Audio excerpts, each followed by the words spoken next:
This week's episode is brought to you by Blue Harvest Vintage. Are you a collector? Blue Harvest love to help you find that missing piece you need to complete your collection. They have extensive stock of vintage Star Wars vehicles and mint-on-card action figures, as well as new The Force Awakens and Black Series items. Blue Harvest have Funko Pops, Lego, Dinky, Corgi, Matchbox and more. Everything a collector could possibly need. If they don't stock it, then let them know, and their knowledgeable staff will be only too pleased to help. Head to Morley Market in Leeds to see the life-size Darth Vader. Alternatively, reach out to Blue Harvest on Twitter at Blue Harvest UK, Facebook, Blue Harvest Vintage Collectibles, a website, blueharvestvintage.co.uk, or email at blueharvesttoys@gmail.com. Talk Star Wars is a proud member of the Star Wars Commonwealth Podcast Network. Follow at SW Commonwealth on Twitter and take your first steps into a larger world. This is Talk Star Wars, the official podcast at talkstarwars.co.uk. Hello everyone, welcome back to Talk Star Wars. I'm Marc. And I'm back. He's back, ladies and gentlemen. No one else is, Hello. but Rob is. Welcome back, mate. How was the week off? It was supposed to be a dramatic build-up, wasn't it? It's supposed to be the last one of a long swathe of hosts. And, Yeah. No, it hasn't happened that way at all. Not even close. I know. How was your week away? It was lovely, thank you. We went to Iceland and we had a very lovely time. It's a very beautiful country, a very expensive country. If we have any Icelandic listeners, I can see why you go for free things. And they shot some Star Wars there. They did, yeah. I don't recall which film they shot. This Rogue One. Oh, was it Rogue One? They did some of Rogue One there, yeah. Oh, I wonder. Do you know, actually, looking at the trailer, I wonder if it's the opening shot. The opening shot, yeah. I wonder if you're right. I think it's a planet called the Adu. The Ardu. That might be it then. Where Galen's hiding out. Yeah. Looks lovely, though. Then, I think. Yeah. It is lovely. It's very beautiful country. Lots of wonderful scenery. But, yeah, it's very expensive. Oh, well, you only live once, mate. Well, quite, yeah. And it will be a once-in-a-lifetime trip unless we have some sort of windfall. Yeah. Well, you never know. If we keep losing hosts, well, you know, we'll only have to split their proceeds two ways. That's true. I was literally going to say, £4.50 each. Yeah. Does that mean I get, maybe get a fiver if I'm lucky? Yeah. Don't push it. I don't know if we'll ever get that far. All right. Oh, man can dream. Well, you were sorely missed last week, mate. But we did a brave attempt to break down that Rogue One trailer, which was absolutely stunning. It was good. I thought you did very well. Yeah, the trailer was good, right? I bet you gutted you missed that episode. Trailer was amazing. I so wanted to be on it. I really, really did. Yeah. But unfortunately, I couldn't rely on the hotel Wi-Fi to stay stable long enough for me to be able to say I could definitely join you. No, of course. Next time I travel, I'll spend the extra and get something more substantial. Was you pleased to hear Krennic speak finally? Oh yeah. I was sitting there thinking, is it gonna happen? Is it gonna happen? And then he dropped his vocals, and I was just like, oh, wonderful. Yeah, I knew that would please you when I saw it. And it helps a lot that he's speaking with just kind of energy. I'll say that. Passion. Yeah, fire. Very much so. Yeah. There's pure kind of, it's purely justifying something to Vader. Yeah. And possibly somebody else. I think that's, you heard me say obviously on the episode, but I think that's Tarkin he's talking to next to Vader. Could well be, yeah. It would make me. sense why they haven't shown him in shot, if that's the case. Because they're trying to keep it to themselves a bit. Playing it down, it might not be finished yet, and I'm sure the last thing they want is for that's very true. Any images of a subpar Tarkin to get out there and have people take it apart before it's been given a fair crack at a whip. Yeah. It's all good. That trailer was something else, mate. It was. I thought it was brilliant. I really, really enjoyed it. I actually kept it away from, it dropped on, I think, was it Thursday in the morning? That's right, yeah. Yeah, and I didn't watch it until we got back into England, so Friday afternoon. Yeah, well, I was milling around here, and I'd been out, walked the dog, I'd done a vlog, and I'd come back and I was kicking around, and I got a message from Dave Donovan saying, what time's the trailer drop? And I said, I don't know, a couple of hours probably. I was trying to do the rough math, trying to work out which coast it would go live on. I had this problem today. He came back to me and he said, No, it's about 2 minutes away. I thought, I panicked. I thought, oh my God, no, I've got to get this. What do I do? Run around and get the video camera, get the bloggy so I could do a reaction video because Nathan One Kenobi had already said on the VIP Facebook group, you need to do, like, Vlog 4 needs to be a reaction to that trailer. Yes. So thanks to Dave Donovan, I managed to rush around and get that done. Otherwise, I'd have missed it. Yeah. So I thanks, like Dave. Dave. He's good people. Good guy, yeah. Thanks for the support there, dude. Just telling you today, wasn't I? I like Dave. Yeah. Good lad. Okay. Announcement section.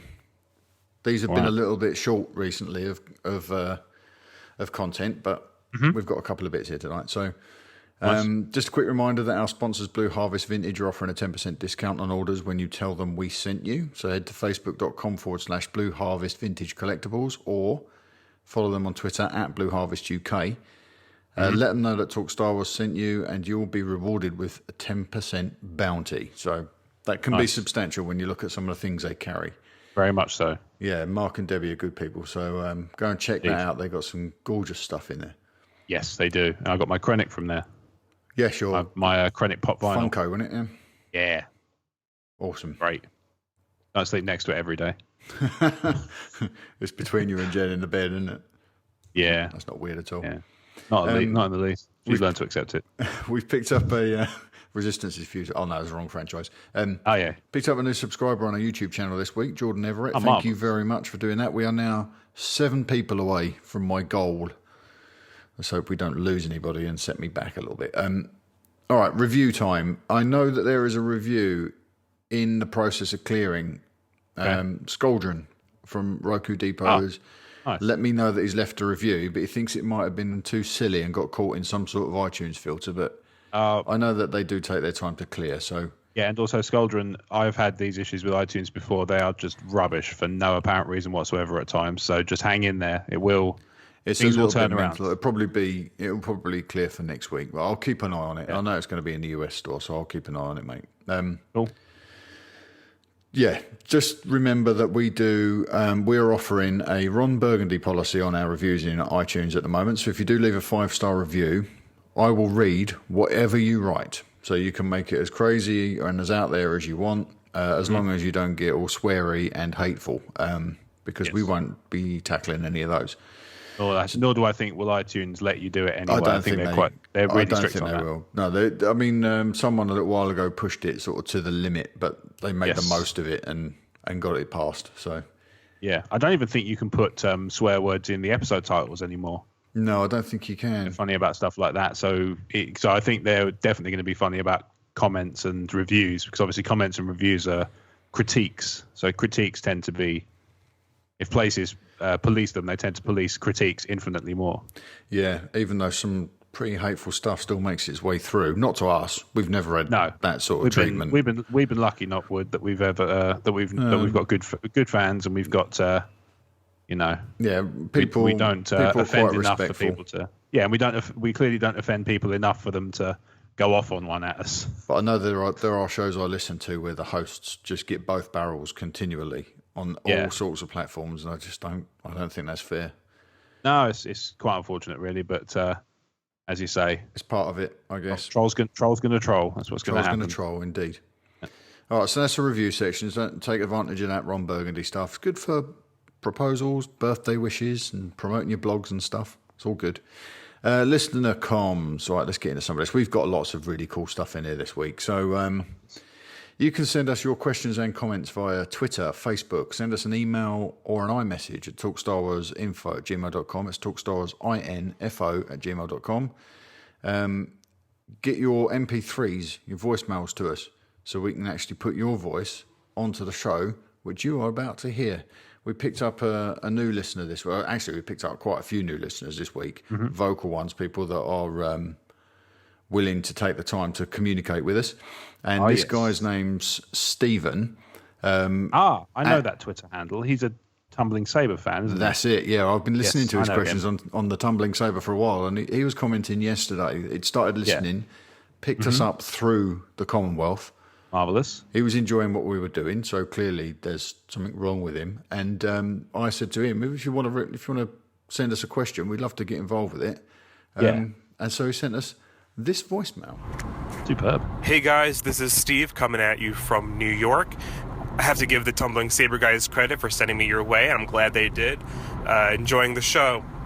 So I typically like to send the Tumbling Saber guys creative questions. So I'm going to send you guys the last one I gave them, which is, if you could see the Star Wars saga from any other perspective outside of the Skywalkers, who would it be?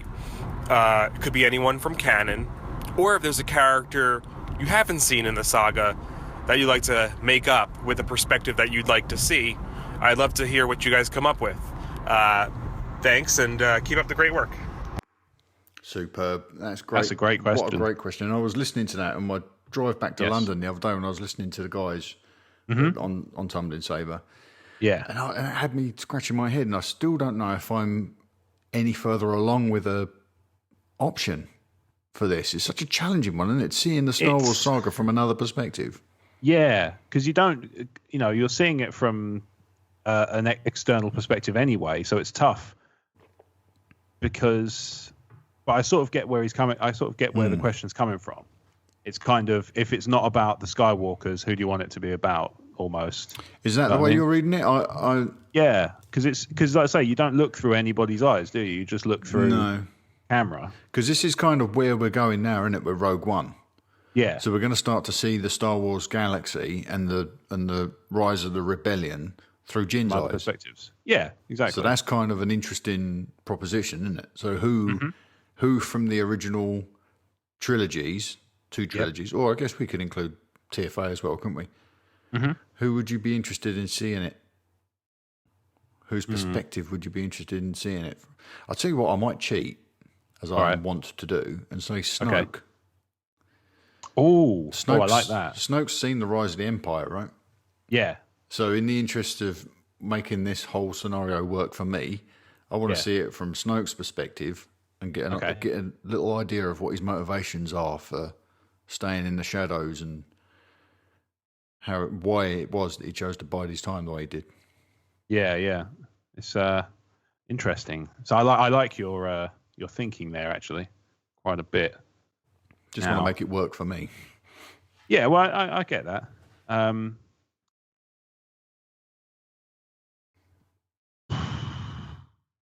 mean, Obi-Wan seems like a good one.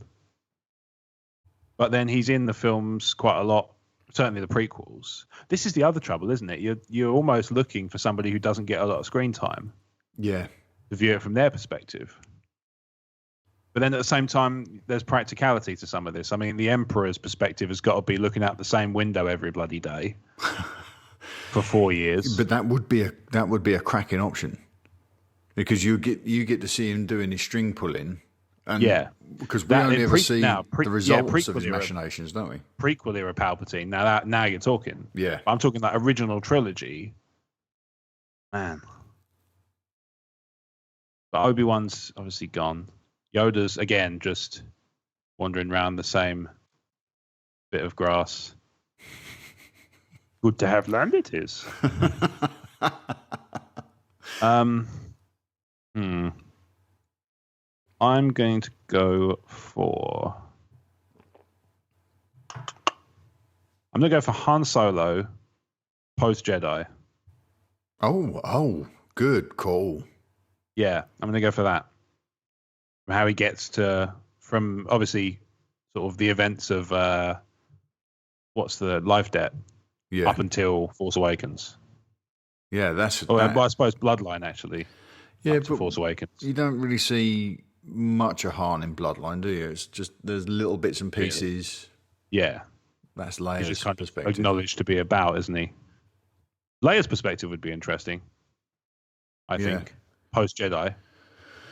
Yeah, because her priorities will be very different, won't they? Because they won't be about the Force. They won't necessarily be about saving Anakin. She was about getting this rebellion on its feet and removing the Empire. So it'll be a totally different feel, wouldn't it? Mm-hmm. Yeah, I agree. That would be. I think Leia's. There you go. That's going to be my answer, actually. Nicely done. Yeah. That's good. Awesome. That's a great question, Stephen. It's a really good question. It's a head scratcher. It is. And it's good to have Stephen in the fold. So his Twitter handle, welcome, Stephen. if you want to reach out to Stephen, is at Giango Fett, and that's Gioango Fett. Yeah, like Django. Yeah, Giango. So, look out for him, and hopefully we'll hear from him a bit more, because he's got really interesting questions. Right. Yes. We got this is a lot of new names this week, mate. We've picked up quite a few new listeners I'm really thrilled about. And the people that want to jump straight in. So do you want to take this email from Paul? Yeah, sure. So this is from a guy called Paul Corrie, who is also welcome, as is Steve. So, hi lads, loving the show. Only just dipping my toe into podcasts, and I was already following the Talk Star Wars Twitter and also Jeremy. Just recently followed the rest of the lads, so I thought, love Star Wars, always have. Born in the mid-70s. And what better way to get started in something I love? I'm now fully immersed in the Star Wars Commonwealth. First taste is free. That's how we get you hooked. Yeah, that's cool. Just wanted to ask, in the latest episode, you spoke of Kylo going all out bad by killing his father, and also the Twitter poll of, is he an agent of Luke, etc. I heard a story that Han actually ignited the lightsaber and pulled it through himself. I wasn't sure of this story, but the more I saw the scene play out, the more I started thinking. Snoke will have told him to eliminate Han. He practically says it when he says the droid is on the Falcon, etc. Kylo says he means nothing to me, and Snoke says, even you, Master of the Knights of Ren, have never faced such a test. In the now infamous scene, Kylo hands the lightsaber over, saying, I know what I have to do, but I don't know if I have the strength. Will you help me? I think Han knows this and maybe thinks that if his son runs him through, he'll be forever lost to the dark side. That's why Kylo says thank you after it happened. It's an interesting theory, and I'd love to hear your thoughts. Cheers, Paul. And he's included his Twitter handle, which is at pcorey150. So if you want to follow him on Twitter, then that's how you do it. Yeah. So break it down then. Let's go. Yeah, so did Han Solo take his own life in an effort to save his son from the dark side? Now, it's peculiar timing this week because Paul sent me this question about 2 days before JJ came out and made a comment on this exact thing. Mm-hmm. And JJ's comment was... Kylo Ren, in this moment, is actually being convinced to walk away from Snoke and walk away from the dark side. Yeah. And I've put a reference link in the show notes. So if you download the show notes this week, you'll be able to pick that up. link, because I'm curious about this. Yeah. I want to see the exact quote, you see. Now, I never read it like that. My reading on it, just to sort of address Paul's question, as if I hadn't heard from JJ already, was that this was Kylo at his cruelest. Mm-hmm. Now, Snoke's already... We know from the novelisation that Snoke's already given Kylo lectures about compassion will be his undoing, as it was Anakin's undoing. And he's leaning a lot on, you need to kill Han. You've never faced this sort of test before. You know, the Master of the Knights of Ren, you've never faced such a test. Yeah. Getting past that compassion, the thing within Kylo that attracts Snoke so much is that light side, that balance of light and dark. Snoke is urging him to purge it by killing Han. Mm-hmm. And I just read Kylo's efforts to pull Han in that close as just being cruel and completely without compassion, without remorse, an utterly cold-hearted murder. That was kind of how I took it as well. Yeah. In the initial reaction, I went back, and it was the second time I watched it, where I was sort of sitting there looking for hints on certain things, and that was one of the things I was looking for. Was, you know, is he kind of going in knowing what he's about to do? And I always got the impression that he did. It's interesting that JJ, but then the wording is interesting, isn't it? Kylo Ren in this moment is actually being convinced to walk away from this. But it doesn't say that. The way it's worded could easily be he is on the receiving end of a convincing, as in somebody is attempting to convince him. Oh, yes, I see. So the mechanism is in place, whether or not it's having any effect. That's the kind of the way I took it. But then I've looked into the article it's from an article in Esquire, I think. But it's quoted everywhere. Yeah. But then he says Kylo knows Snoke is using him, but can't accept it because deep down he's gone too far. But I don't know. I still think that a little more ambiguous than maybe our reading is better. I think so. Our reading of it is dramatically, it's a hell of a lot better. Yeah. But I think the fact that there's any ambiguity in that scene is a failing on the part of the movie. And this is a movie that doesn't have a lot of failings, in my opinion, because I love it. But even having any ambiguity in a scene that crucial, I think is a point of failure for the film. Yeah. We shouldn't be questioning it. It should be quite clear what's going on. And our read of it is an attempt to get that clarity, I think, to say, well, he's just a bad guy and he's doing something really, really bad and in really poor taste. Yeah. But to know that there was something else at play there diminishes it still further. But I have to respect their decision. Some of this is going to... Sure. Some of this is going to be clarified a little bit in the forthcoming 3D Blu-ray release, I think. Yes. It'd be interesting to see what happens there. But strange timing that we get this sort of clarification on that point just shortly after Paul's emailed us. So, but thanks for that, Paul. Nice one. Yes, thanks, Paul. Have a bit more of that. Question. Cool. Yes. All right, last week, as you may remember, Steve came back, albeit very briefly, to the TSW fold. And he managed to drop some wisdom. And I was quite surprised that one of our mainstays in the Talk Star Wars family, the white side of the Force himself, Christopher White, at Evil Summer on Twitter, had been schooled by Stephen. He actually learned something from Steve. And Steve would admit himself, he's not the foremost of Star Wars scholars, even out of the four of us. But it was about the size of Death Star 2. Chris didn't realise that Death Star 2 was larger than Death Star 1. I'll be honest, neither did I. Really? No, I thought they were the same sort of similar size. I didn't realise there was any difference in them at all. It's not so much that I didn't realise, never even thought about it. Right, okay. I just assumed they were sort of the same size or similar. Yeah, no, I think it's like two or three times the size of it in terms of mass. And I can't think where I picked that up now for the life of me. Maybe it was in a novel, maybe it was in one of these behind the scenes books or something. But it makes me wonder whether or not that was being built at the same time as Death Star 1. Yeah. And I think it must have been. We might get a look at it in Rogue One. You reckon? We might. I mean, there's a space battle around that sort of spinning wheel framework space station thing. Yeah. That could be Death Star 2. Could well be. It seems like a weird one though, that if they're doing a space battle around it and then they don't realise that it's there for 4 more years. Well, if they get chased off and I suppose so. Pretty much everyone involved is laid to waste.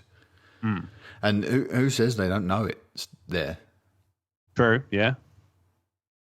No, I think actually Mon Mothma has dialogue in Jedi that would indicate that they don't know. It's Spies, isn't it? They don't know. Yeah. No, actually, no, they know. What is it she says? She says, we've just received word that the Emperor is going to be overseeing it. Yeah, the final consideration, the final stage of construction, rather. Yeah. Yeah. Which is all part of his trap, so. Oh, well. Yeah, I was just surprised that this is how Chris learnt about Death Star 2, but I'm going to have to try and rack my brains and remember where I learned that it was larger because it's escaping me. It's certainly not in the film. If you hadn't picked up on that as well, then it's certainly not in the narrative of the film. Okay. We've got a question from Ads. This is going to be a good one. Okay. So from Ads, Knight of the Commonwealth. Hey, Mark, a question for you and the minions to discuss on your pod this week. Okay. I think that's deliberate, referring to everyone as minions. And that's why everyone's gone on strike and only you've turned up. So, watching the amazing new Rogue One trailer, which is your favourite scene, most disappointing scene, told you so moment, hairs on the back of the neck moment, I wish you hadn't seen it until opening night moment. Look forward to listening Ads. So, what out of that trailer, what is your favourite moment? We'll break this down. We've got 5 points and we've got a bit of time. So, okay. So let's think. I mean, the obvious one is a bit of a cop out for me, which is obviously hearing Krennic's voice Yes, yeah, of for course. the first time. But there was also, it is quite a good, quite a good moment because he's basically telling off Darth Vader. Yeah. He's kind of in the same room as Darth Vader, having a pop, and he's not being slammed against a wall or choked. Oh, do you know, actually, I'm just watching it back, and he is looking at Vader. Is he? In the still, he's not. But in the images, he is. Right. He's making proper eye line with Vader. So I reckon he is. I'm not saying that necessarily that Tarkin couldn't isn't be there, yeah, but part of it, but I think that is Vader. Vader he's talking to. But it's the he gives it some like I say, he's telling Vader, kind of trying to set him straight, and that's bolshy. There's definitely some power play going on there, isn't there, between all these 100%. lead characters in this movie? 100%. So is that your favourite scene then? I think so. Yeah. I think mine will be the U-wing flying over the Jedi statue that's fallen. Okay. Because that really was one of those rousing moments for me where I didn't notice it the first time, but when I noticed it, I thought, "Oh my God, this is telling us so much." Yeah. About the story outside of Rogue One. It's hinting us that might be our first look at the New Republic, or the new canon's Old Republic. Yeah, it could well be. I heard you guys talking about it on, I'd sent something to Tumbling Saber as well, hadn't I? Yeah. And they spoke about that this week, about how that could be. I'm just watching it through now, but I think that's my moment. I think that once that had registered what it was with me, I was just sold on the possibilities attached to that one shot, That is amazing. Yeah. Okay, so that's favourite scene. What about most disappointing scene, if there is one? I'm gonna have to qualify it after I've done it. So it's the scene where Chirrut's fighting stormtroopers and Baze takes out 90% of them. Yeah. So on the one hand, it's cool because it shows that they're quite a sort of tight-knit unit. They fight together. They know each other's kind of moves and ins and outs and so on. Mm-hmm. My worry is that they're going to play that off for comic effect. And Chirrut's going to be convinced he's a really great fighter, and actually he's doing about half of it. Oh, what I'm playing on the whole visually impaired thing? Yeah. I don't think they're going to play it off for laughs in a kind of tacky way. But I worry there's going to be, some sort of comic relief moments where he thinks he's done something really good, and he's done something good, but it's not as impressive because he can't see what's going on around him. Yeah, yeah. That's a wariness I have. Okay, that's a good call. I like that. Yeah. For me, it's the shot where the three of them get into a lift. It's K2SO and Jin and Cassian Andor.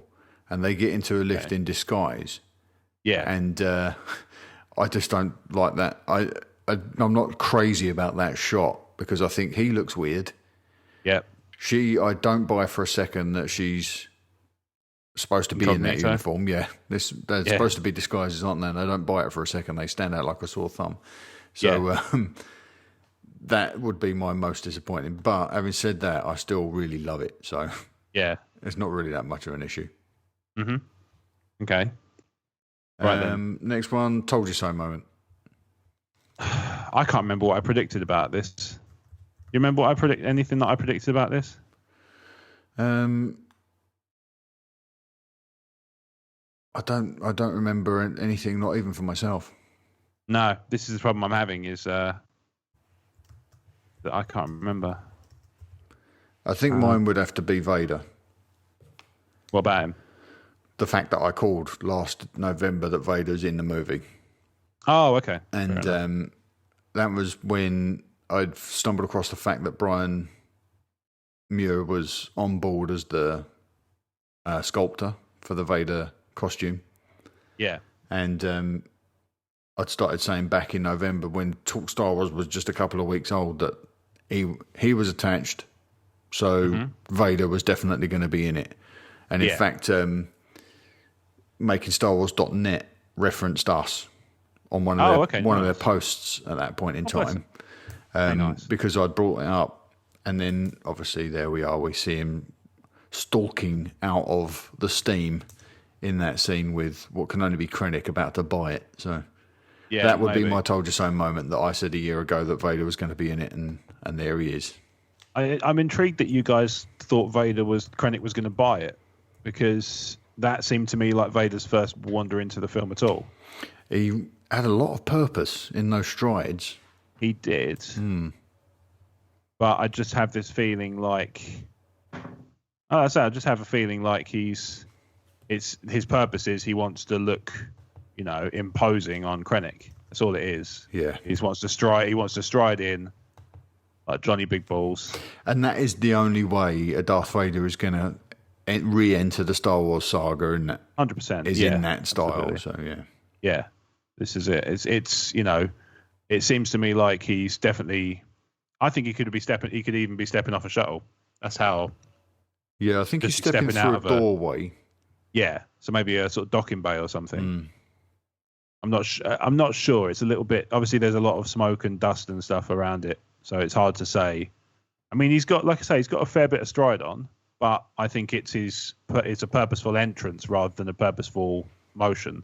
Yeah. Well, I guess we'll see in. We shall. Less than 2 months. Yes. Okay, what's the next one? Hairs on the back of your neck moment. That one would be reserved for... Well, yeah, there is that. all of it. Yeah. The hyperspace is always a classic.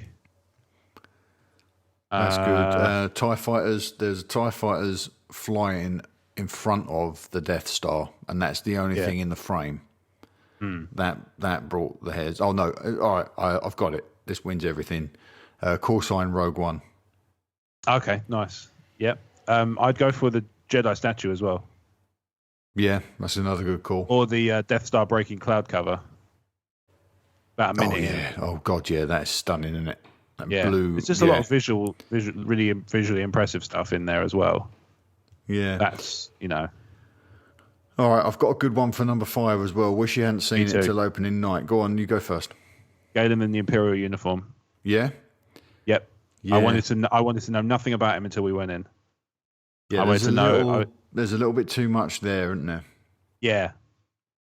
Because there's definitely, he's in the Imperial uniform. It's a blink and you miss it shot, but he looks either relatively pleased with himself or like he wants to look pleased with himself. Yeah. But he's in I know what you mean. What's interesting is he's in the rain in that shot, and he's also in the rain on his knees in a different shot. Yes. So I'm wondering if maybe Krennic gets the better of him. Strikes him down, or not strikes him down as in traditional. Yeah, no, perhaps the floor. Troops punch him in the stomach with a rifle and he drops to his knees or something. Yeah, yeah, that sort of thing. Maybe Death Troopers. Yeah. The other possibility is that it's Jin that knocks him down because he's actually bad. He's actually bad, or she thinks he's bad. And maybe maybe we find out he's doing it for less nefarious reasons, but maybe she doesn't.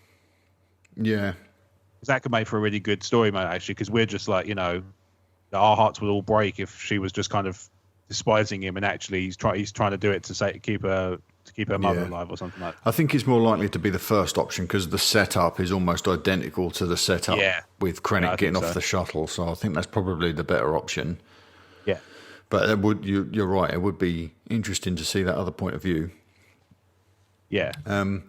I would say there is a shot of the guy walking onto the Death Star, into the main room on the Death Star. With the view screen. Yeah. You could see Krennic in front of the view screen, and we follow a guy into shot from behind. Yeah. And I think that's Tarkin. Oh yeah, I heard you mention that. Yeah. In fact, I'm absolutely positive that is Tarkin, and it's just the body double without any of the CG modifications. Stride, hasn't he? Yeah, there's a certain sort of. Now, why would you follow anybody into that shot unless you're hiding a significant character from us? Yeah, and who can hold their own on screen alongside like an actor of Ben Mendelsohn's caliber and the character of Darth Vader? If it isn't Palpatine. Yeah, the only option I can think of is you bring in somebody like a Thrawn, and that guy is Thrawn. Right. But then it's too confusing for casual audiences to realise who Thrawn is. But casual audiences will know who Peter Cushing is, and they'll know who Grand Moff Tarkin is. Mm-hmm. So I think that is Tarkin walking onto that Death Star bridge, if you like, right, without any of the CG work done on that character yet. Right. And I wish I hadn't seen that, because now I'm going to be waiting for that moment, because I think that's the introduction of Tarkin. Okay, interesting. I can swing with that. My feeling on it was that the only way it would work otherwise, aside from that, so I'll play devil's advocate and let's work on the assumption it's not Tarkin. The only way it would work is if he is the camera's focus into the shot, and that's the first time you've come into shot in that room. Yeah. That makes sense? Yeah. Yeah, that's the only situation under which I could see it working. I've just seen another one that's kind of not hairs on back of end, but it's one of my favorites. There's a moment where it looks like I'm suggesting it's where Jyn says, "May the Force be with us." Yeah. There's a look that passes over Chirrut's face, because it's a mix of the rebellions are built on hope. Yes. Mixed with the dropship, and you can see it's quite well spliced together, but it's very clearly happening in two different places. Yeah, yeah. And he reacts in a way that's like, "Oh, I wanted to hear that." Yeah. Yeah, I think that's probably his reaction to "May the Force be with us." Yeah. And also I think in that scene, she has a line that I heard the guys, or there is a line that's directed at her, actually. I heard the guys at Tumbling Saber talking about, where Cassian says to her, you need to make 10 men feel like 100. Yeah, that's a good line. The guys at Tumbling Saber were speculating that he's referring to the Force, that it can make 10 people feel like 100 people. Oh, maybe they're talking about why Chirrut feels empowered or something. Yeah, but do you know what I think it is? I'm going to call this now. So I'm placing a marker in this moment, because I'm that convinced that I'm right about this, and I want to be able to recall this moment.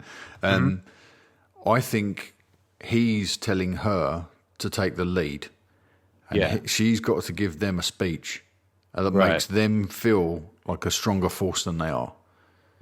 You've got to give them this rousing, encouraging speech and make these 10 men feel like 100 men, because the odds are stacked against them. And that's what we see her do that half a dozen times in this trailer, and it give people rousing speeches. So I think that's what that line is about. I think that's Cassian telling her, you've got to get these guys keyed up now, rile them up, and get them ready to go. Yeah. Oh, it's all good though. This trailer it's a great trailer, wicked cool, and I think that we've given 5 really decent answers here. Yeah, there's one thing I want to mention on the subject of the trailer. Actually, it was covered in your breakdown, but it wasn't quite delved into in as much depth as I would have done. Saw Gerrera's a broken man, isn't he? Oh, just in shards, isn't he? He's just, everything is just anguish in his voice. Yeah. And he's just, when he walks through, and he's mostly kind of Argos catalogue parts. Yeah. It's, it's just very striking. He kind of wanders through, and he's got a look on his face like he can't quite believe what he's seeing and stuff like that. Yeah. It's just brilliant. That's what you get when you get Forrest Whitaker, ultimately. Of course, yeah. You get an Oscar winner for a reason, because he's a tremendous actor. His path appears to have echoed Anakin's, doesn't it? Yes, very much so. That he's ended up giving most of himself for what he's believed in. Which is quite poignant in a way as well, because obviously they would have sort of encountered each other during the Clone Wars, didn't they? Yeah, Anakin trained him, didn't he? So he trained him to be an insurgent. Yeah, trained him too well, it seems. Yeah. You must be this, and this by the time you get here. And he is. If you've got all your arms, don't even come crawling back to me. Yeah. All right, we've got another voicemail now, and this is from our dear friend Kyle over at Tumbling Saber. Hello, my friends. Kyle at Tumbling Saber here. Another quick question for you guys to kick around a little bit and spin some podcasting magic. We've been asked by the powers that be over at Lucasfilm to consider what happened to Vader's saber after Return of the Jedi. So why not ask ourselves about what happened to Obi-Wan Kenobi's lightsaber? Would Vader have left it on the floor after striking Obi-Wan down for one of the rank-and-file stormtroopers to sweep up and toss in the bin, where it would be ultimately lost to history when the Death Star goes boom? Or would he have kept it as a trophy, similar to how Obi-Wan took Anakin's saber? Would having Kenobi's saber out there, similar to how Anakin's saber is still kicking around, would that be too much of a good thing? Is that getting a bit lazy? Or could it serve a purpose here in the story? I'm going to hang up and listen now, and I expect some serious podcasting magic here, guys, so don't let me down. Pressure's on. Cheers, and long live the Star Wars Commonwealth. Awesome question. Thanks, great. Kyle. Thank you, mate. So, all right. Let's just look at this Darth Vader's lightsaber very quickly first. Yes.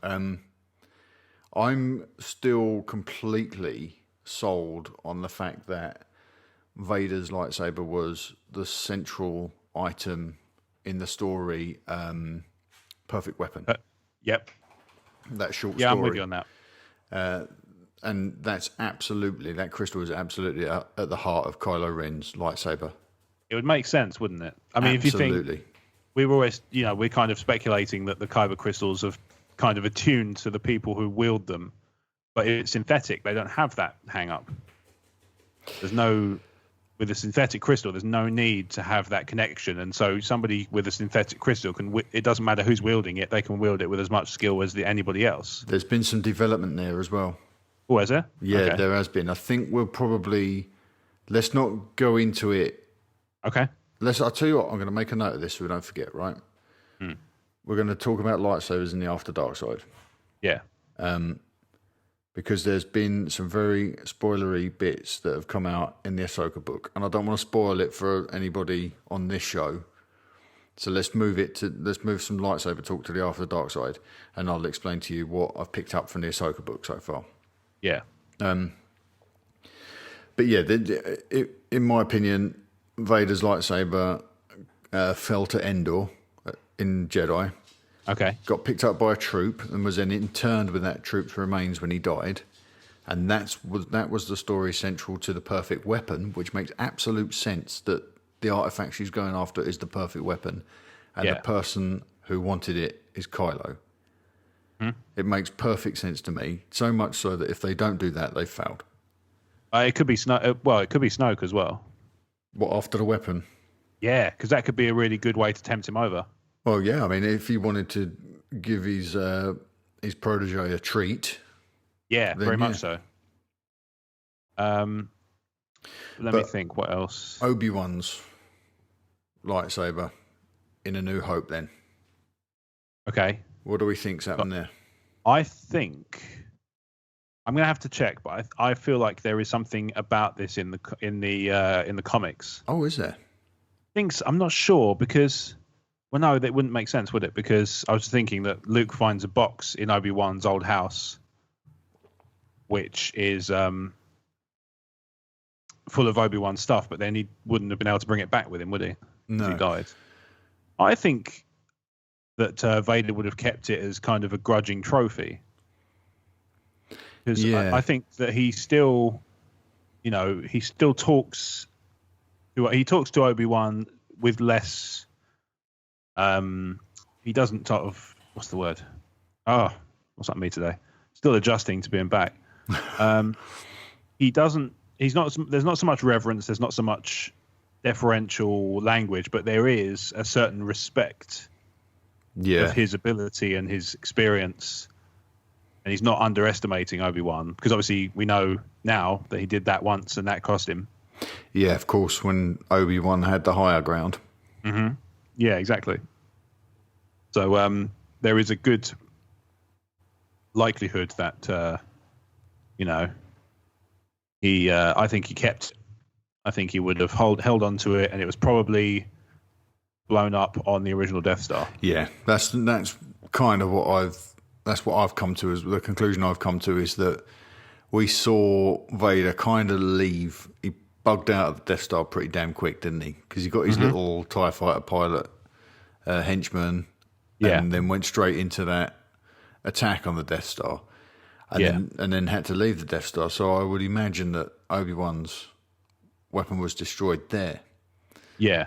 But if they do set the trend now that a Jedi's weapon which has to be robust because of the forces it contains, can survive Death Star 2 and land on Endor, then why couldn't Obi-Wan's survive Death Star 1 and land on Yavin?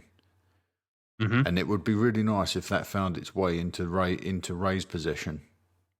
It would be interesting, wouldn't it? Because there's still the prevalent theory is that she's got some connection to Kenobi. Yeah, I'm not sure I go with it personally, but no, I've played with it. I think I've toyed with the idea that perhaps Obi-Wan and Satine were parents to Sabine, and Sabine and Ezra are parents to Rey.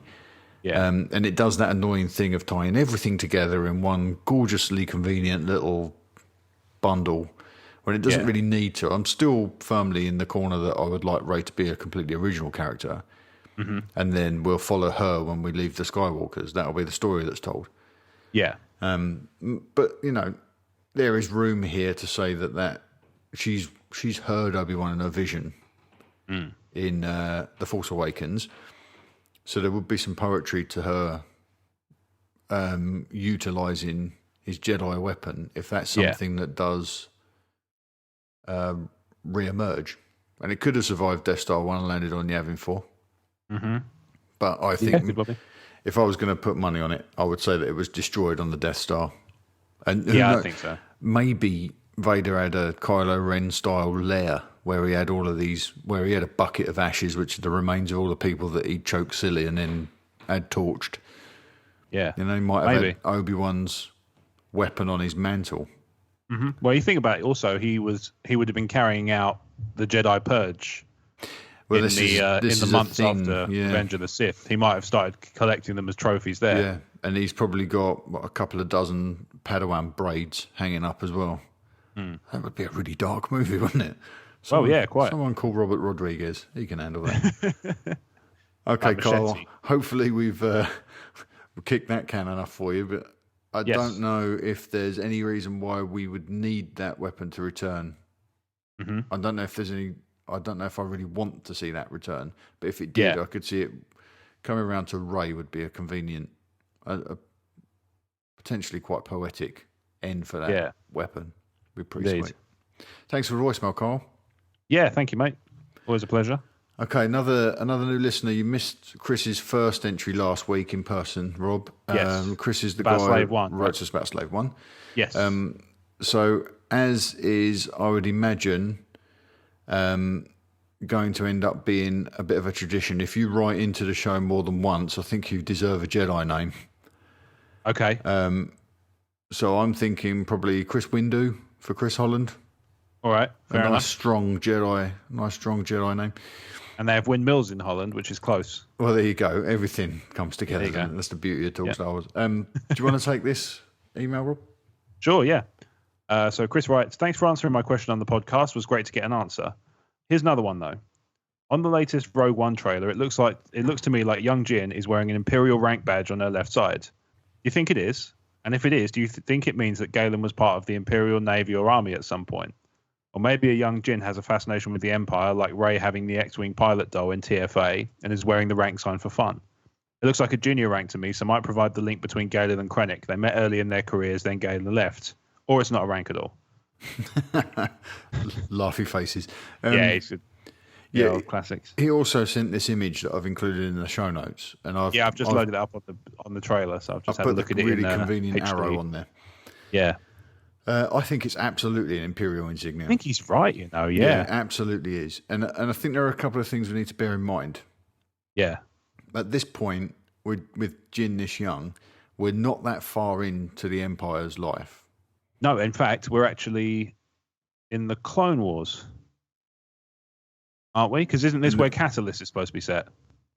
Maybe between... Catalyst is more about Krennic's relationship to Galen. Yeah, I know that Jyn is present, but I don't know how old Jyn is. She could be a baby. I would suggest that this is definitely the Empire is established.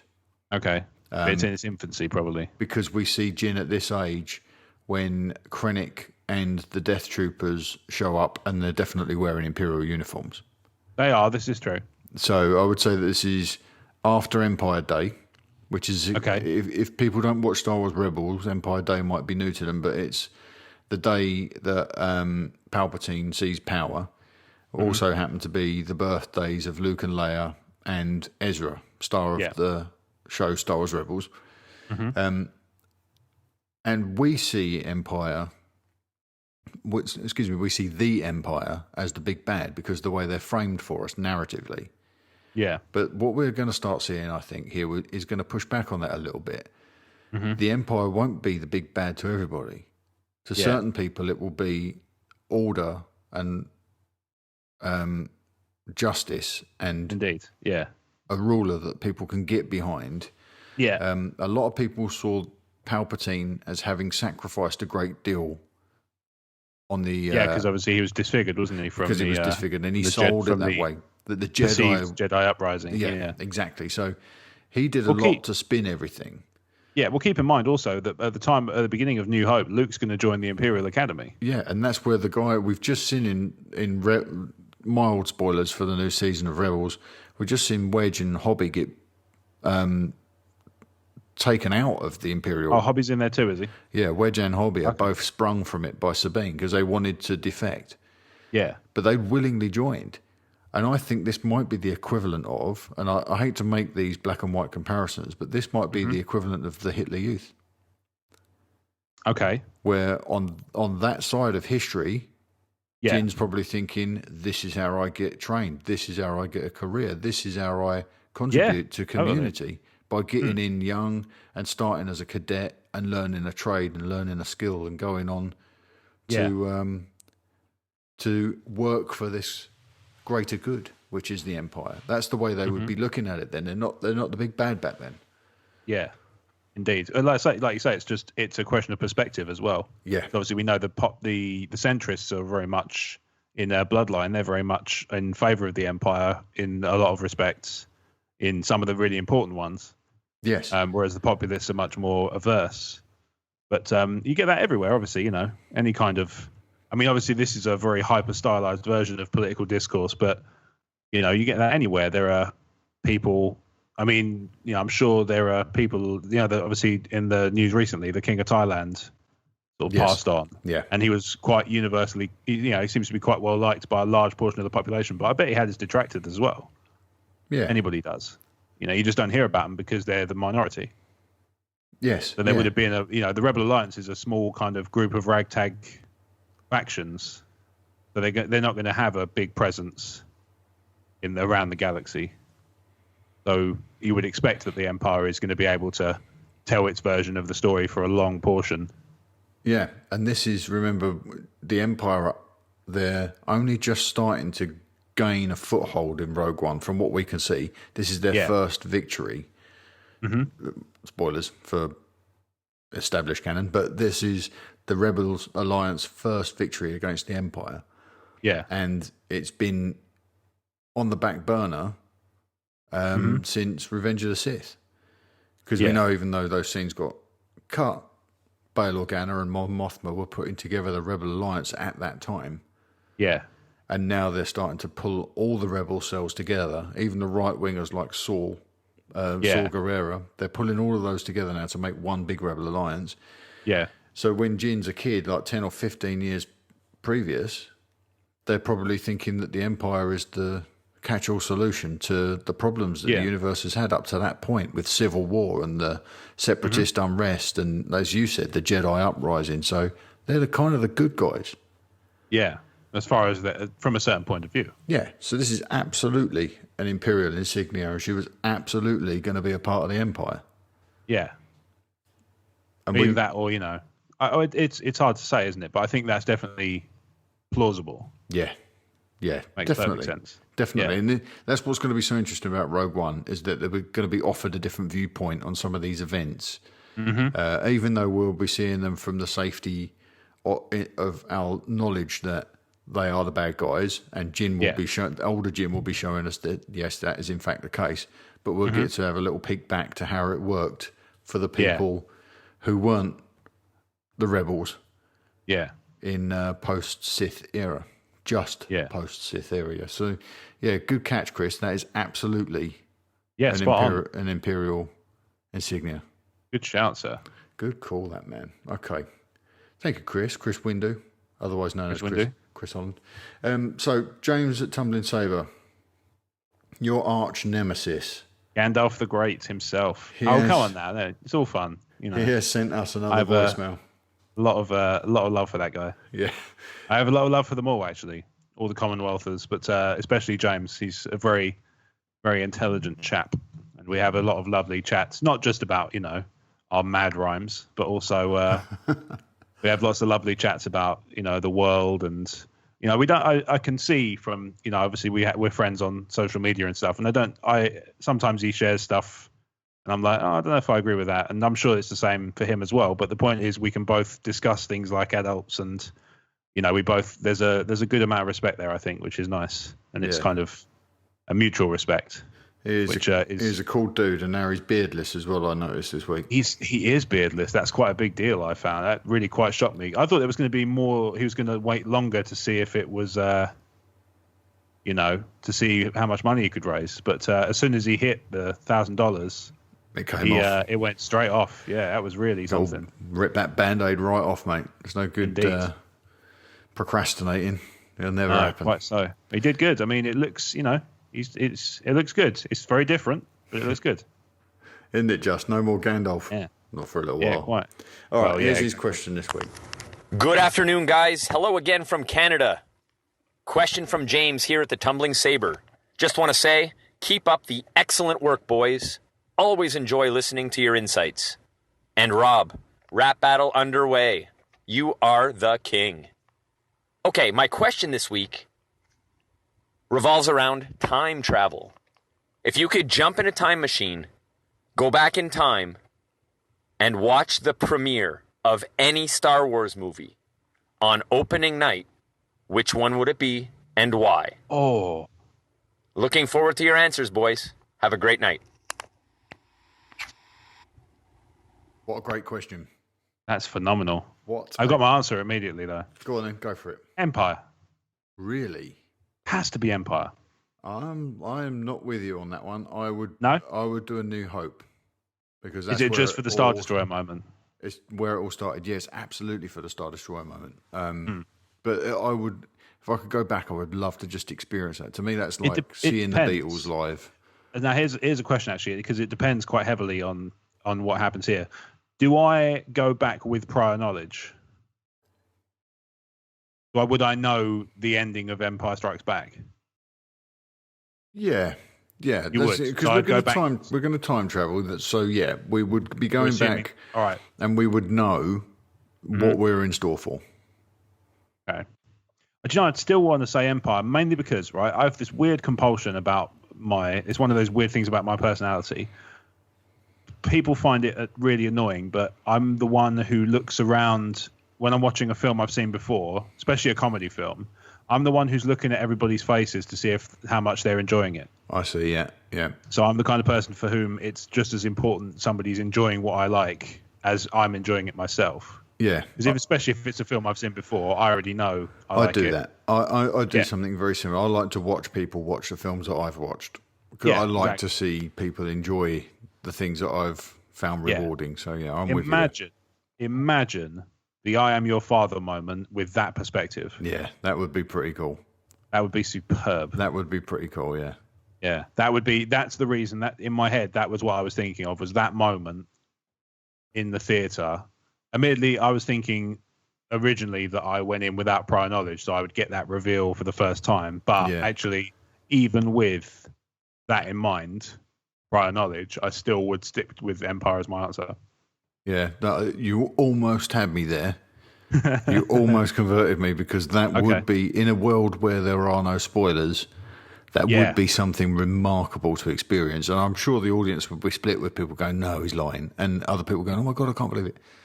Yeah. But I still think that seeing that Star Destroyer come overhead when no one knows it's coming, that would be a good one as well. That would be something awesome to experience, wouldn't it? In fact, I have sculpted this week's Twitter poll around James's question. Oh, superb. Okay. Because it was it really caught my imagination. So I had to take that a little bit further. So Okay. Stay tuned for that. So thank you for that, James. Hopefully we've given you a very different question, very different answers. I imagine the other guys would have had some other things to contribute. Maybe Jedi would be in there somewhere. But yeah, definitely. Star Wars for me, Empire Strikes Back for Rob. So we're going to jump to a quick break, and when we come back, we'll head over to Connor's Corner. If you'd like to support what we do here at Talk Star Wars, you can do so by becoming a TSW sponsor. For as little as £1 per month, given securely via PayPal, you can help us keep the lights on here at TSW. When you become a TSW sponsor, we will elevate you to VIP status. As a TSW VIP, you'll get access to an exclusive stream that provides you with fun downloads like HD wallpapers for your desktop, tablet and mobile device, ringtones and text alerts courtesy of our very own audio Jedi at Rob Wade Vision. You'll also receive a monthly newsletter with news about what's going on here at Talk Star Wars, and you'll get a priority release of the new Star Wars audio commentary series called TSW Feature Comms. All this for as little as £1 per month. Head to talkstarwars.co.uk/support and become a TSW sponsor today, and the Force will be with you always.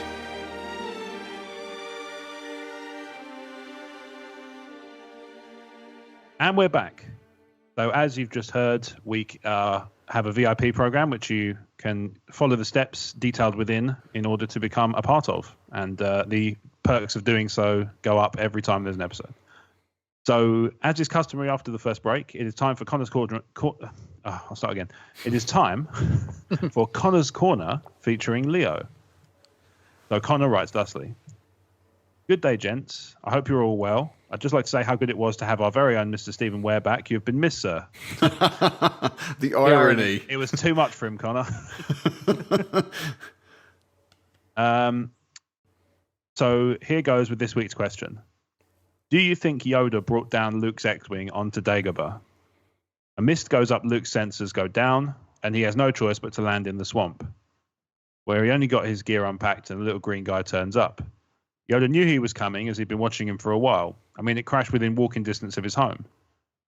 Did Yoda crash the ship into the water as part of Luke's training to see if he could get it out when only then is he, Luke, ready to leave? I'm keeping my questions short, so hopefully you guys can make your answer long, which is always good to listen to. Thanks, guys, for the great podcast each week, and as long as you keep talking, we'll always be listening. Connor, Knight of the Commonwealth with Padawan Leo. May the Force be with you always. Sent by Holocron. Awesome. I think it absolutely is the case. Yeah? Yeah, I think so. I think really? Definitely. I always, thinking about it, I kind of look back on it with that feeling. Yeah.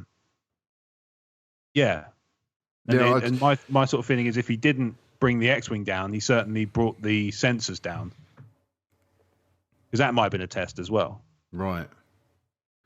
I never considered it to be Yoda. I really like the idea. I just assumed it was kind of the inhospitable nature of Dagobah and the fact that nature served to disguise Yoda's presence there. Yeah. I just assumed it was that. It was so difficult to penetrate that planet's atmosphere that Luke had trouble with it and bringing the ship down safely and what have you. Yeah. I've no doubt that the Force led Luke to Yoda.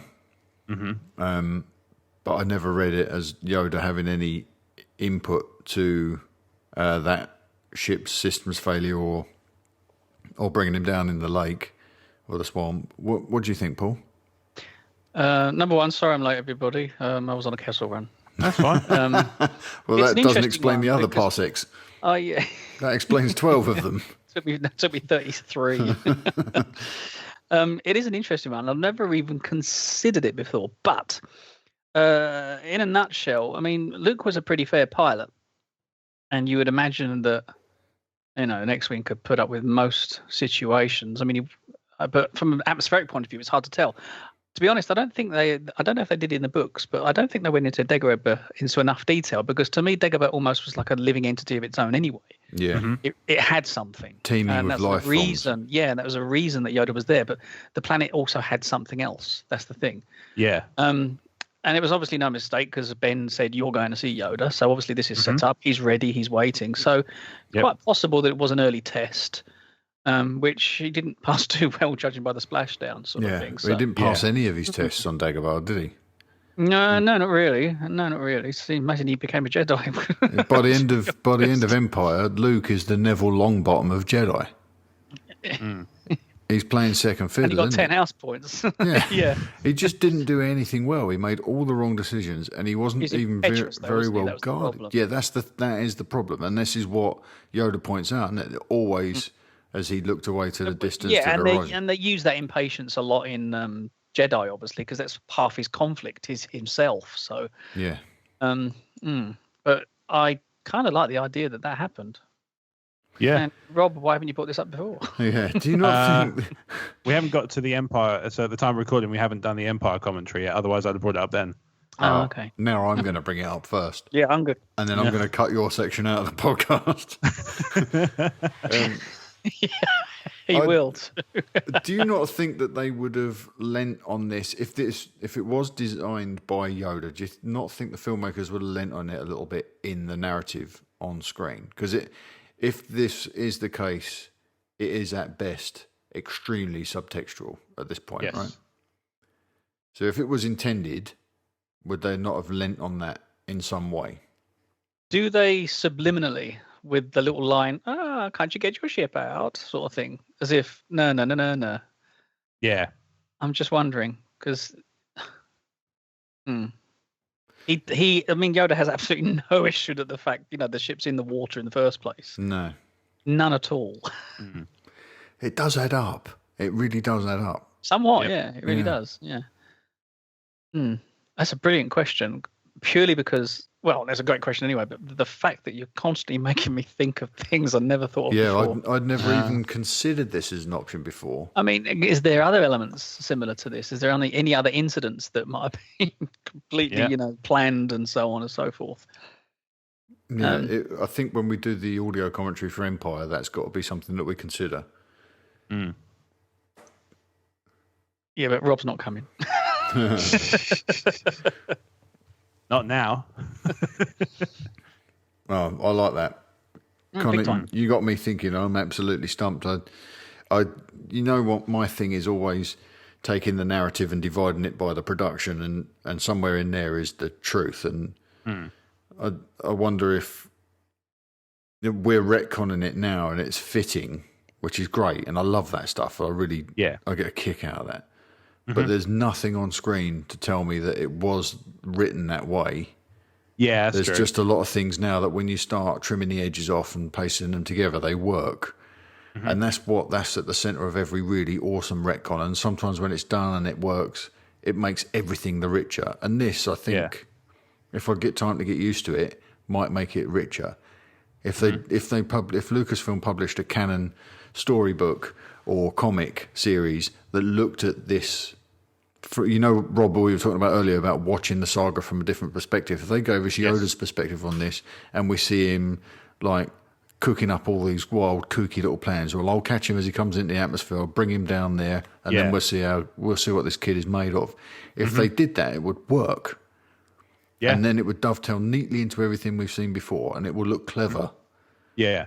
But right now, it just seems like a wild, almost Reddit-esque fan theory, but it really does add up. I've got to give Connor credit. It really adds up. Have you ever heard of the Zahn books, either one of you? Yeah, I've read it. Z-A-H-N, because in there it speculates that... Okay, but in there they do speculate that Yoda made the instruments go dead. Oh, exactly the right moment. Yes. Do they? That's in the Zahn. That's what I've read them. That's what one person's speculating in there. He said in the Zahn books, it's speculated that Yoda did make the instruments go dead. Interesting. Very, because could have killed him, right? Yeah. Where is the? Well, I suppose Yoda could have caught the ship before it crash landed, couldn't he? Because he lifts the thing out of the swamp on his own at the end. Could he bring down a plummeting aircraft though? Could he keep it off the? I don't know. I wonder where that little nugget is coming from within the book. I wonder who's telling that, where we're getting that. Yeah. Well, interesting. I've just found where Paul, I think, is. And it says that in the books, Luke suggests it. Right. As if he's kind of either learned it from Yoda while he's been there, or whether he's come to that conclusion afterwards. That's interesting. Yeah. It also says further down in this conversation I'm reading, Yoda chose Dagobah as a place to hide from Sidious and Vader because of its special qualities. One of these special qualities was its natural defense to technology. Like I said, it was an entity of its own, Dagobah. Yeah. And they didn't actually. I didn't think they. I mean, I don't know what they could have done with it, but it was so semi sort of damp, mystical, and interesting that. They could revisit would have been more, or a little bit of narrative about it from Yoda, sort of thing would have been cool. Yeah, it really was the most awesome place to hide one of the most powerful Jedi. Yeah. But in the Yoda Marvel releases, maybe we'll get more of that. Yeah, maybe. Yeah, maybe This there's the opportunity, isn't it, to bring that element back into canon. Totally. Well, this is the thing. They've removed some of the canon. Because one of the things that he used to hide himself was the Darkside Cave in the Legends, and it was, I think he sort of fought somebody dark on Dagobah when he arrived. That's right. A Dark Jedi was already there. We spoke about this a few episodes ago, didn't we? Where they kind of pulled a little bit on that thread in some of the closing episodes of the Clone Wars animated series, where the person Yoda faced was a dark side version of himself. Yeah. So he was actually fighting the darkness within himself. Yeah. Really cool. We've got to do our Empire commentary very, very soon, because that's going to be a classy one. That one, I love. No, but we'll just sit there in silence. Yeah, we will again. Yeah, we'll have to keep reminding each other. Oh, hang on. On to this.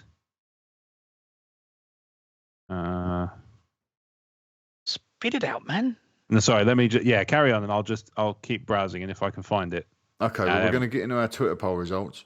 Yeah, I don't think they did what I thought they were going to do. So I thought somebody had gone in and actually found it in a quote, but it doesn't seem like they have after all. No, but they're not worth. They're not worth our time. You've got 2 sets of results this week, Mark.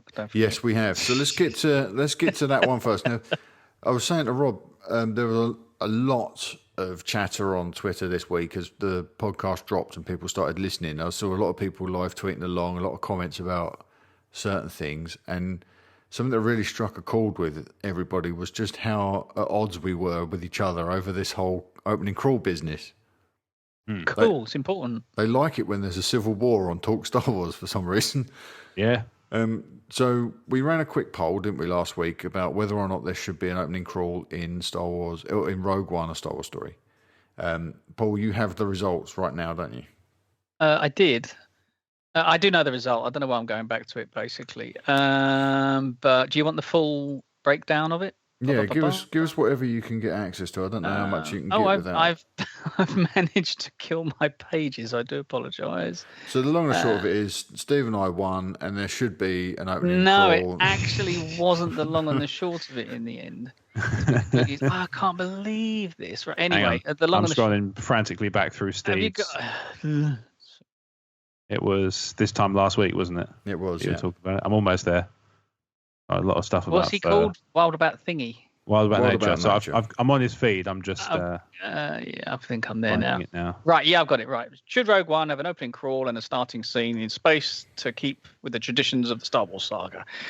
Out of, I don't know what the reach was, but out of 31 votes cast, the final result was 48% said yes, it's still Star Wars. Fortunately, 52 far wiser beings said nah.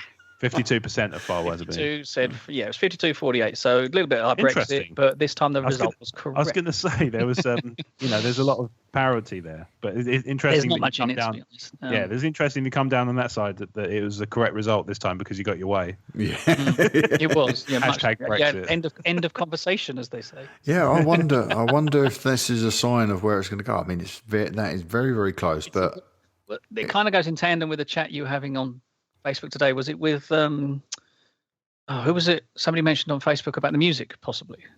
Matt Keegan, wasn't it? Yeah, was it Matt? Matt, yeah. Was it Matt? Apologies, Matt. Yeah. It was either Matt or Nathan, one of those two. Unless some of the more active Facebook members. And one jumped in the other's conversation anyway, so they're both involved. We are all kind of jumping in and out of each other's, all up in each other's grills. And it's like, do you want sort of traditional score and stuff? And I'm like, no. Let's enjoy the tangent. Yeah, I struggled with this one. I ended up going for no in the end. But what I will say is that I was very torn on it, and I think I would have been much more forthright in my no if the question had been worded, does it need an opening crawl and a starting scene in space? Because it's more, this is kind of like a make it happen or don't make it happen, whereas my feeling is it doesn't necessarily need to have one. I think it needs not to have one. Okay, I can see that.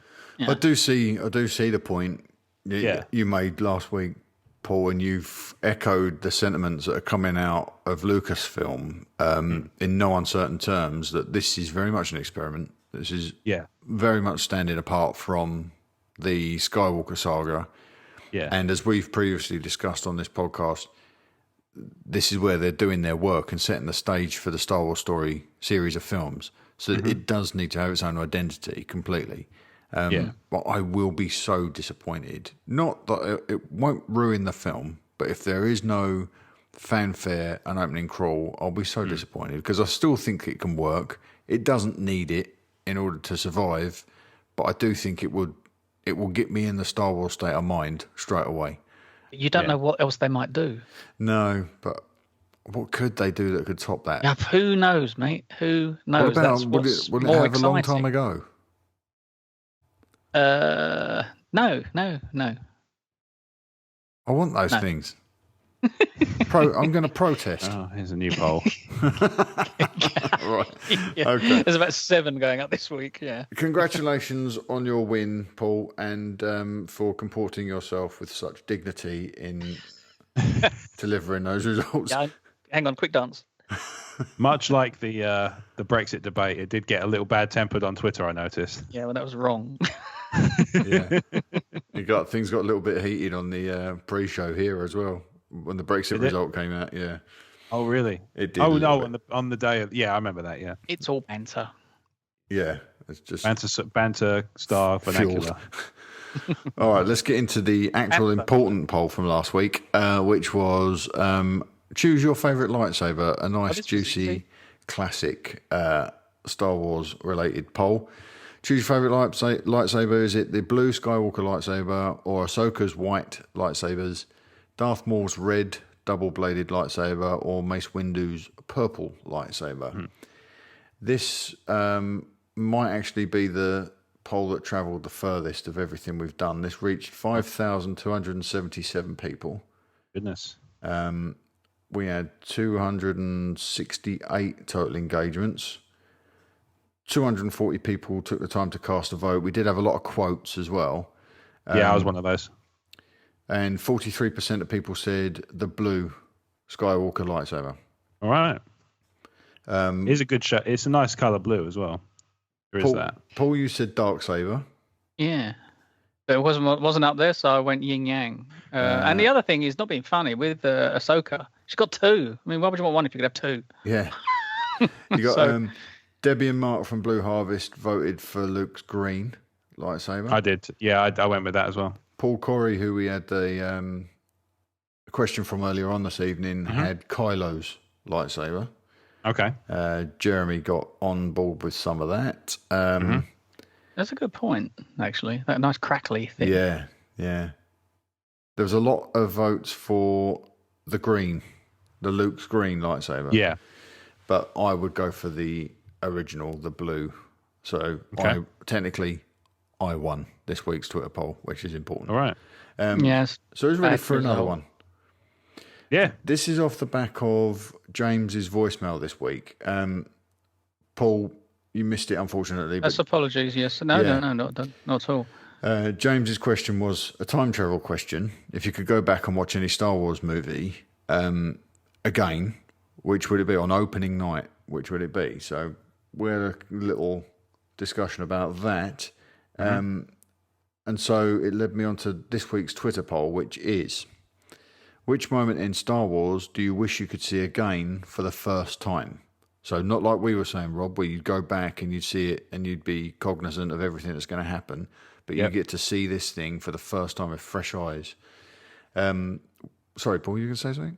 No, well, this is about perception. I might be reading too much into it, but with 3 of those, I got information, unfortunately, either through trailers or up front incidentally. Yeah. If that makes sense. One of them was like, whoa, and that's the one I'd have to go for. So. Yeah, there's got to be the if it gives you that sort of reaction, it has to be that's your one, isn't it? Mm-hmm. So your options are Star Wars, a Star Destroyer flyover from A New Hope, the I Am Your Father moment from The Empire Strikes Back. Yep. Darth Maul lighting up the double-bladed lightsaber from The Phantom Menace, or BB-8's little thumbs up with the lighter. Okay. I am now going to tweak this out for 6 days and 23 hours. All right. And pin it to our profile. So have your say, people. Pinned now. Yeah. Vote You always lie. It's there. Hey, I'm in the lead. So concerned with winning all the time. Right, have fun with that. And remember, if there's another option that we haven't covered, because obviously there's only so many things we can do on here, then feel free to quote it and include your... Oh, there we go. We're 50-50 now. Ooh, it's a draw. Predictable. Okay, there you go. Right. Awesome. Are we ready to jump into a few bits of Star Wars news? Not an awful lot this week, because not much has happened. I know there was just before we started recording, there was an excerpt from Rogue One Catalyst that hit. Unfortunately, I hadn't a chance to read that before we got into this, so we might have to do that next week.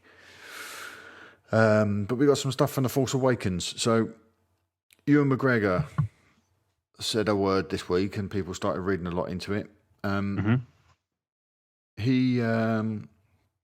We know he's already reprised the role of Obi-Wan Kenobi once in The Force Awakens during Rey's vision. Yep.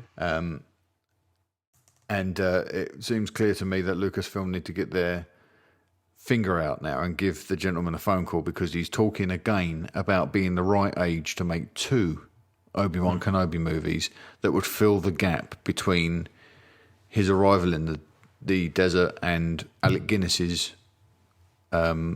leaving Tatooine for the last time. Yeah. So what do you make of these comments, and dare we cover this ground again? Do we want to see an Obi-Wan Kenobi movie? I want to see at least one. Yeah. I'd be well up for seeing at least one. Why aren't we seeing anything from Lucasfilm? Where's the no movement, do you think? Don't want to steal the thunder of Rogue One, I think. Is that simply it? I think so. I think once Rogue One's out, everybody who saw episode 7, or a large portion of them, are going to see episode 8. So they don't have to really worry about the thunder for that one, because it's impossible to steal. That hype is lightning in a bottle. Once Rogue One is out the door, they can start looking to the next thing. Because obviously they're just doing the very basics for the Han Solo movie at the moment, right? The very, very basic, yeah. Yeah, so they're talking about they've cast the Han Solo, and that's it. There's rumors about some of the other stuff, but, that's as far as they've gone. So they can start doing that stuff once Rogue One's out the door, because then they're keeping to the same formula of nowhere. They're not spoiling more than 4 films ahead. Yeah. Which is crazy when you think about it, that they're, Rogue One, 8, they've done very basic stuff on 9, very, very, very basic. Oh, really basic, and obviously Han Solo, so there's 4 films in there. So once Rogue One's out, that frees up a film to talk about in a basic way. So I think Obi-Wan might become that. Okay. When the time comes. You on board with that, Paul? Yeah, I've always been a bit meh about it, I'm afraid. I know it's always been a big passion of yours, but I don't know. I mean, I really loved Alec Guinness as the sort of just this sort of mysterious, enigmatic. He was practically a ghost in Star Wars, wasn't he? Already, sort of thing. Yeah. And they didn't do with Ben what I wanted them to do in the first couple of films, to be honest. Okay. For me, Qui-Gon, totally, obviously, he made Ben almost an enigma in Phantom Menace. And his relationship with Anakin wasn't anything like I expected. Okay. in Sith and Clones. So I was always, I hate to say it out loud, I was always mildly disappointed with the way, number one, the direction was taken with Ben, and also number two, Ewan's performance as Ben. So you didn't can't say much more. No, I thought it was too light. Oh, okay. It was far too light. Hello, Dex. Yeah. I'm Eddie Izzard today. Some of that stuff was problematic, to be sure, yeah. Funny enough, I watched episode 2. But they're big shoes to step in, let's be honest. Well, yeah, there is that. Bold move just to do it. Yeah, they did kind of change the Jedi from like this mystical wizard that Alec Guinness was in the first film to pseudo-political superheroes in the prequels. So some of that, I'm on board with you, Paul. They definitely dropped the ball there, even down to the little things like having all the Jedi wear the robes that Obi-Wan was wearing in that first movie. Why would Obi-Wan be wearing those robes in the desert if he was supposed to be in hiding? And some of that stuff, I know I've mentioned it on here before, but some of that stuff gets me thinking. And I would like to go back and sort of push on those little bits and pieces a bit more. And I'd like to see an Obi-Wan that isn't dressed in the robes. And so that'd be a bit more appealing. It goes, take him off at a slight tangent. Yeah. I want to see it. I want to see Ewan McGregor as Obi-Wan Kenobi in a Star Wars Western set on that planet and tell a personal story. It doesn't have to be on a galactic scale because Obi-Wan can't stick his head up that far out of hiding. The one issue is when we first see Ben, when he basically saves Luke from the Tusken Raiders to a degree, is he looks up and gives the impression, I don't remember any of this. Right. So did he literally do nothing for 40 years is the thing. Yeah. Has he become that much of a hermit that he looked at R2 and went, don't remember owning a droid? How curious, sort of thing. I was like, has he been there? Has he been that reclusive? It literally has done nothing for dealt with no people, Or is it all, well, I know exactly who that is, but let's play dumb. It could be a bit of both, really. He's got he might be cloaking whatever. So a lot of Alec Guinness's stuff is enigmatic enough to be read both ways, isn't it? In his performance, big time. Yes. The other side of the coin, though, I would choose 54 Obi-Wan films over a Boba Fett movie. So there you go. Unfortunately, I don't think merchandising will support that. Was that a speeder bike, Rob? I think that was. Yeah. Oh, we haven't heard them for a while. I've been away. Yeah, that's true. Okay, so I'm on board for an Obi-Wan movie. Paul, not so much, and Rob, kind of take it or leave it. Yeah, I'm quite happy. I'll quite happily take an Obi-Wan movie. Okay, I want to. I want Qui-Gon in it. Well, there's some stuff on the subject actually of the Obi-Wan thing. Did you see that god awful Photoshop that was doing the rounds? Yeah, which was the top Ewan half McGregor's of Ewan's kind head. of if Ewan McGregor is like 2/3 of his face just kind of pasted into Alec Guinness's face. That was horrible. It wasn't. It's not like not being vague, but it's not like there's not pictures of Ewan McGregor as Obi-Wan Kenobi that could have just been used easier. Yeah, the ones in Sith were pretty close, weren't they? With the exactly. They're not that far off.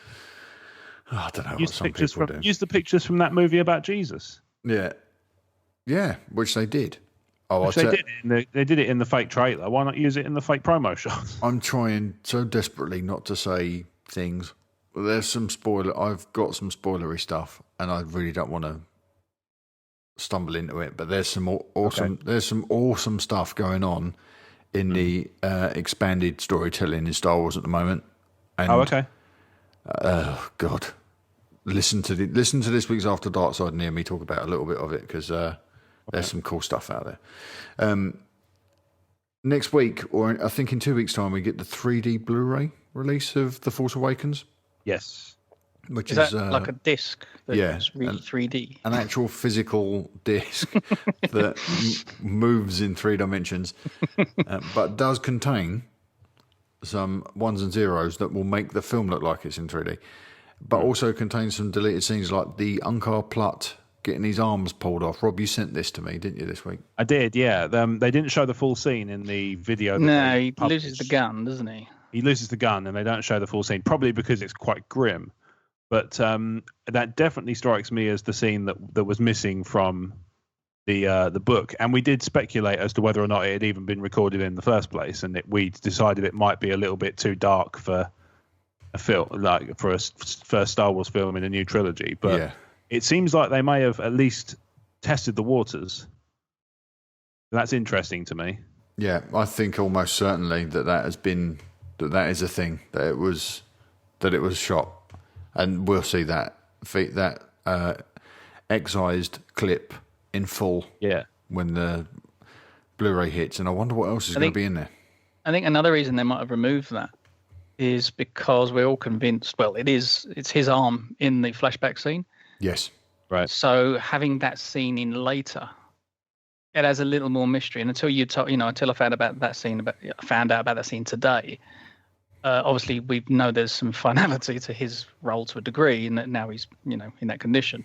But prior to that, for all those people that are not going to go down that path, there adds a bit more mystery to his role now, because he's still just this fiend that seems to be holding back a young Rey as this ship disappears, isn't he? Yeah.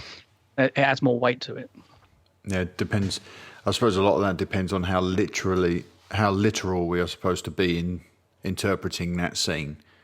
Was it actually Unkar Plutt holding young Rey, or is that how Rey remembers it? Yeah, the thing, not as in she remembers him being there, but he is one of the things that's keeping her trapped on Jakku, because he essentially owns her, doesn't he? She's connected to him for survival. So maybe Chewie's pulling of the arms is the breaking of that bond for the last time. Could be. It's going to be interesting. I can't wait to see what else is on there, and I can't wait to hear JJ's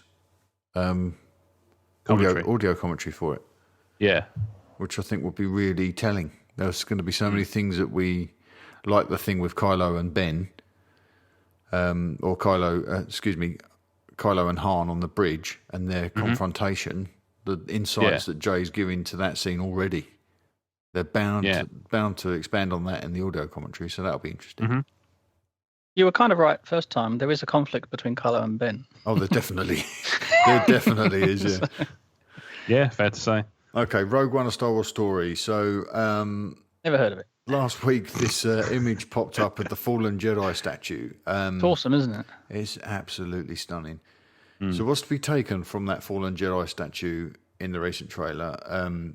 I'd sent this question to Tumbling Saber this week, asking, when did Jeddah fall? Are the other planets like Jeddah that were once significant, or are there other planets like Jeddah that were once significant in the Force, central to the Jedi religion, maybe even Jakku? Is this statue the result of a test? Could be. I mean, there's some stuff. Yeah. There's some other stuff going on in this Ahsoka novel that I think might have shone a bit of light on what's happened to Jeddah. Okay. The link out from this piece on the show notes, I think, goes to my piece I'd put on Talk Star Wars about this very thing, about destroying planets through over-farming to support the war machine, which is, of course, something we've seen in our own history, isn't it? That places are driven to ruin in an effort to even... in African nations, where you have these child soldiers that are brought into these little warlords' power plays, they absolutely destroy every aspect of a local area in the efforts to further their ambitions for their tiny little wars. And I wonder if this moon might have been the first thing to fall under Palpatine's new rule. Part of what I put in the article that I stuck on Talk Star Wars was that Palpatine may have targeted this place first because it was part of the Jedi sort of Holy Land. Yeah. If it's like Jedi Mecca, did he deliberately target it and over-farm it until it was dead, and then mine it until he'd gotten all the crystals, and then just leave it in tatters? Purposefully, because it was a Jedi place of worship. Yeah, maybe. Am I reading too much into one screenshot? That's what we do. Yeah, exactly. It's kind of, I think that's reasonable. I think that's fine. They definitely point at that in the Ahsoka book. Okay. They definitely point at how planets are occupied by the Empire and turned into farmland until they're dead. And they can no longer be used to create, they don't expressly point at these things, but those food packs in The Force Awakens that Unkar Plutt is selling to Rey? Yeah. And he says 60 portions and he piles all that stuff up. I think it's that stuff. I think that what the Empire do is they farm massive amounts of seed until they can produce these food packs that go up to support the troops, and then they leave the planet dead. I see. Literally have sucked it dry. Yeah. Yeah. Which that makes sense. Could be this place. Yeah. A similar fate might have fallen Jakku. Yep. There's definitely more. There's more. This is just a cool shot, but there's more to it than that. Yeah, indeed. Which brings us up to our final piece of Star Wars news for this week. There's penultimate one if you want to go into something else afterwards I've just read. Yeah, okay. Well, let's just get through this because this is a bit of a nice, this is an interesting little piece of trivia anyway. So, Alan Tudyk, it turns out, nearly had a live-action cameo in Rogue One as well as doing the mocap for K2SO. Mm-hmm. He was apparently supposed to play a pilot called Ray Nearly, which is actually his character from the TV series Con Man that he's in. Yeah. So his character in Rogue One would have shared the same name, and he would have been a pilot, a bit like Wash in Firefly. So I thought that was kind of interesting. They've cut that now because maybe it's a little bit too on the nose. But I thought that would be quite interesting because we've seen this before in Star Wars, haven't we? Where we have an actor come out from under their mask to play a different character on screen. Yes. Jeremy Bulloch in Empire. Yep. Played the Imperial officer as well as... There's an Imperial Ossifer. he plays an Imperial Ossifer. Grabs Leia by the shoulders, doesn't he? Officer Ossifer, his name was Ossifer. Yeah. And then didn't he go around the corner and literally turn into Boba Fett in half a second? Yeah. He's in the shot with himself. It was amazing. It might have been an edit. I don't know. The fastest costume change ever. Or maybe half of him was wearing the Boba Fett costume and the other half of him was wearing the Imperial officer. Standing in the mirror and just standing, like, sort of moving his arms up and down. Split down the middle. So what did you have, Rob, to take us out on? No pressure. So this one is a rumour that's doing the rounds. MakingStarWars.net have published it in the last hour or so. There's a rumour of the running time for Rogue One doing the rounds. 2:15? What is it? 2:13. 2:13. Yeah, Event Cinemas in Australia apparently were the people who actually published it, and then it did the rounds on Reddit, and obviously all the other news sites picked up on it. Yeah, so that's not far off the Force Awakens runtime, is it? About two minutes shy. A couple of minutes, and then they're both about 10 minutes shorter than the standard Star Wars runtime. So no, it sounds perfectly plausible to me, and I figured it's not really a massive spoiler. So no, of course not. No one's going to worry about that. I wouldn't have thought, but I think that's a really good, solid. I think that's entirely possible. Yeah, really good, solid number. I like that. That's good. Yeah, I'm all right with that. I don't mind if they seem a little shorter. Okay, that's us done. So that's a wrap for episode. What is this? Episode 46. Goodness me, we are fast approaching 1 year. In fact, we've already gone past one of our milestones because we renewed the domain name this past week. Oh, nice. Okay. And I've renewed it for 4 years, so you're not getting rid of us anytime soon. So thank you very much for joining us again for episode 46 of Talk Star Wars. Don't forget to leave us a 5-star review in iTunes and take advantage of that Ron Burgundy guarantee. Whatever you write in there, I will read, as long as there's no hate speak and no foul language. We are, after all, a family show. So if you want to promote your own blog or podcast, that's a place to do it. If you just want to give somebody a shout out, that would be cool. You can email us your questions and comments in both written and MP3 form to talkstarwarsinfo@gmail.com, or you can reach out to us on one of our many social channels, Twitter, Facebook, YouTube, Instagram, to name but a few. We're everywhere. We're even on Tumblr. With that said, gentlemen, where can people find you between shows this week? Oh, you're up, mate. Oh, okay. Hiya, sorry. It's all right. I was reading a story. One day you will learn. which apparently Rob's got some disagreement with. There's a little tidbit of news come up saying Josh Whedon wanted to do a Star Wars movie. And it was like, ooh, really? Okay. No. Anyway, you can find me on Twitter at Moviescore News. You can find me at moviescorenews.com, and you can find me on Facebook at moviescorenews.com. Thank you very much. Awesome stuff. Rob? All right. You can find me on Twitter and Instagram at RobWadeVision. You can also find a blog I run with a couple of friends, emotionally14.com, emotionally 14 digits, not letters. It's got a couple of podcasts which are going to kick back into gear in the next week or so. At the time of recording, it will probably be sometime this week. So look forward to that. There's also a YouTube channel, Facebook page, Twitter page. You can get to all of them from emotionally14.com. Awesome stuff. You can find Stephen on YouTube at youtube.com/Calistine, I believe. And you can find him on Twitter. He's at wildaboutnature. No, he's at Stephen_Ware. But everything he does Wild About Nature on either, you find. He's tweeting like fury at the moment, so he's really on there a lot. Right so if you want to get to know Steve, jump into Seek Twitter. him out there. Doing 24/7 shifts at the moment. So you can also find Jeremy on Twitter at Rolling Jeremy if you're interested in Star Wars collectibles. Yes. You can find everything I do at talkstarwars.co.uk, and I'm on Twitter at talkstarwars. Don't forget to leave us that review in iTunes. And that's it. That's us done. Oh, no, before we go, check out the Star Wars Commonwealth. Head to StarWarsCommonwealth.com and check out the shows there. Tumbling Saber, Generation X-Wing, and Rogue Squadron podcast. You can find links to every show in there. There's a T-shirt store linked in there. And you can find every single host and what they're doing right there on StarWarsCommonwealth.com. Okay, that's us done. Let's wrap it up. We'll see you guys next week. Take care. May the force be with you. Sweet. It's